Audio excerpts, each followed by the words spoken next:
Hai BNI, hai Movers, bagaimana kabar kalian? Semoga selalu dalam keadaan prima dan jauh dari ancaman virus, serta penyakit apapun ya. Mengingat saat ini sedang marak tentang mewabahnya virus novel corona, maka video kali ini juga akan memberikan edukasi mengenai pencegahan penyebaran virus novel corona. Selain influenza, awal tahun 2020 ini juga diramaikan dengan adanya penyebaran virus novel corona atau COVID-19. Kementerian sampai ke pencegahan, ada baiknya bila kita mengenal terlebih dahulu apa sesungguhnya virus novel corona itu. Virus corona merupakan keluarga besar virus yang menyebabkan infeksi saluran pernapasan atas ringan hingga sedang, seperti penyakit flu. Namun, beberapa jenis virus corona juga bisa menimbulkan penyakit yang lebih serius, seperti Middle East Respiratory Syndrome atau MERS-CoV, Severe Acute Respiratory Syndrome atau SARS-CoV, pneumonia, dan coronavirus disease atau COVID-19. Virus novel corona menyebabkan wabah pneumonia di kota Wuhan, Tiongkok pada Desember 2019 dan menyebar ke negara lainnya hingga kini. Penyebab infeksi virus corona tersebut antara lain percikan air liur pengidap bisa dari batuk dan bersin, menyentuh tangan atau wajah orang yang terinfeksi, menyentuh mata, hidung, atau mulut setelah memegang barang yang terkena percikan air liur pengidap virus corona, tinja atau feses. Namun, ini jarang terjadi. Masa inkubasi virus corona ini belum diketahui secara pasti. Namun, rata-rata gejala timbul setelah 2-14 hari setelah virus pertama masuk ke dalam tubuh. Metode transmisi virus corona juga belum diketahui dengan pasti. Awalnya, virus corona yang sedang mewabah ini diduga bersumber dari hewan, termasuk unta, unggas, dan kelelawar. Nah, bisa beragam, bergantung pada jenis corona yang menyerang dan seberapa serius infeksi yang terjadi. Berikut beberapa gejala virus corona yang terbilang ringan: hidung beringus, sakit kepala, batuk, sakit tenggorokan, demam, merasa tidak enak badan. Hal yang perlu ditegaskan, beberapa virus corona dapat menyebabkan gejala yang lebih parah. Infeksinya dapat berubah menjadi bronkitis dan pneumonia, yang menyebabkan gejala seperti demam yang mungkin cukup tinggi bila pasien mengidap pneumonia, batuk dengan lendir, nyeri dada atau sesak saat bernapas. Infeksi bisa semakin parah bila menyerang kelompok individu tertentu. Contohnya, orang dengan penyakit jantung atau paru-paru, orang dengan sistem kekebalan yang lemah, bayi, dan lansia. Begitulah informasi seputar virus corona yang harus kamu ketahui. Semoga kita terhindar dari virus ini dan segala penyakit lainnya ya. Assalamualaikum warahmatullahi wabarakatuh. Perkenalkan, nama saya Indah Permata dari jurusan Psikologi Islam Lokal PID. Assalamualaikum warahmatullahi wabarakatuh. Perkenalkan, nama saya Ira Ramadhani, berasal dari Lokal PID kelompok 11. Assalamualaikum warahmatullahi wabarakatuh.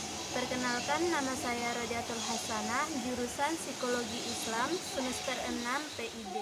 Assalamualaikum warahmatullahi wabarakatuh. Perkenalkan, nama saya Reva Chandra Dinata, jurusan Psikologi Islam Lokal PID kelompok 11 Psikoterapi.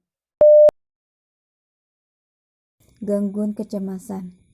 Kecemasan yaitu suatu istilah menggambarkan gangguan psikologis yang dapat memiliki karakteristik yang berupa rasa ketakutan, keprihatinan terhadap masa depan, dan rasa gugup. Penyebab dari kecemasan yaitu tidak diketahui, namun sudah terbukti bahwa rasa cemas disebabkan oleh kombinasi faktor-faktor tertentu.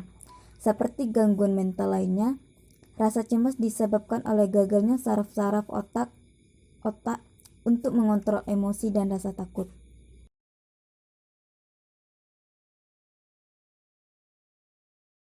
Psikosomatik. Gangguan psikosomatik ini merupakan suatu kondisi ketika tekanan psikologis mempengaruhi fungsi fisiologis atau somatik secara negatif, sehingga menimbulkan gejala sakit. Hal ini bisa terjadi lantaran adanya disfungsi atau kerusakan organ fisik akibat aktivitas yang tidak semestinya dari sistem saraf tak sadar dan merespon biokimia tubuh. Ketika cemas, amigdala atau pusat rasa cemas pada otak merespon dengan mengaktifkan sistem saraf otonom secara berlebihan. Tubuh dibuat seolah sedang menghadapi ancaman sehingga selalu siaga. Akibatnya gejala psikosomatik muncul seperti denyut jantung dan tekanan darah meningkat yang menciptakan rasa sakit di dada. Namun, gangguan psikosomatik ini memiliki gejala yang hilang timbul dan tidak terus-menerus atau berpindah-pindah. Jadi dapat dikatakan psikoterapi bisa diterapkan untuk gangguan kecemasan yang terjadi akibat wabah COVID-19. Adapun salah satu cara menghilangkan kecemasan berlebihan ialah dengan hipnoterapi. Yang mana hipnoterapi adalah suatu bentuk penyembuhan alternatif yang digunakan dengan metode hipnosis untuk menciptakan perubahan bawah sadar pada pasien dalam bentuk respon, pikiran, sikap, perilaku, atau perasaan baru. Manfaat hipnoterapi yaitu untuk kecemasan bertujuan mencari akar permasalahan untuk mengatasi emosi yang sering kali dialami. Hipnoterapi bekerja untuk mengubah pikiran dan perasaan individu yang terkait dengannya sehingga dapat meningkatkan kepercayaan diri.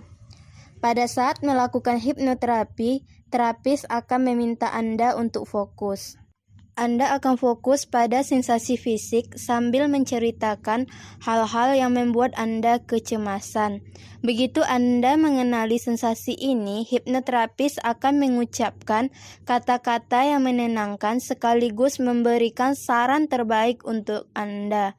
Teknik inilah yang dikenal dengan penamaan sugesti.